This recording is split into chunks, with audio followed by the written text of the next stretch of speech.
শিক্ষামূলক ভাষণ দিছে, খুবই ভাল লাগিছে। আমাৰ এজন ভণ্টিয়ে মানে মাষ্টৰণী হয়, তেওঁ মানে ইমান ধুনীয়াকৈ আপোনালোকক বুজাই দিছে, কৈছে ঠিক সেনেকুৱাকৈ আৰু আইসকল আমাৰ ভণ্টিসকল আপোনালোকে অলপ আগবাঢ়ি আহি এনেকুৱা প্ৰগ্ৰামত যাতে নিজে বক্তৃতা দিব শিকে, কাৰণ আমাৰ মাইনৰিটি মানুহ বহুত পিছ পৰি আছে।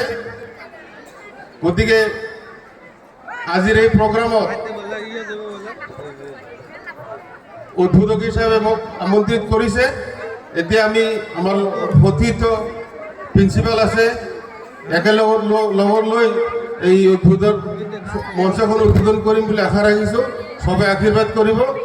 আবাৰ এই প্ৰগ্ৰামত যাতে কোনো হাই হুলস্থুল যাতে নহয়। আমাৰ ভাইটিসকল আছে পিছফালে, তোমালোকে চাবা বহুত আইসকল আহিছে, ভণ্টিসকল আহিছে, তেওঁলোকৰ যাতে কোনো অসুবিধা নহয়। সব নিজৰে ঘৰৰ ল'ৰা ছোৱালী, কোনো অসুবিধা কাৰণে যদি নিদিয়ে। আৰু এই প্ৰগ্ৰামত 10:30 পাৰে হ'ল। আপোনালোকে যাওঁতে অলপ চাই চিন্তি যায়, ঘৰ যাৰ যাৰ ঘৰে অলপ সোনকালে যোৱাৰ চেষ্টাটো কৰিব। প্ৰগ্ৰাম বেছি ৰাতি থাকিব নালাগে, 12টা 12:30 হ'লে বেষ্ট মোৰ মতে আৰু কি। এইখিনি কৈ মোৰ চবকটো শেষ কৰিছোঁ। আসসালামু আলাইকুম। এতিয়া উদ্বোধন কৰিম।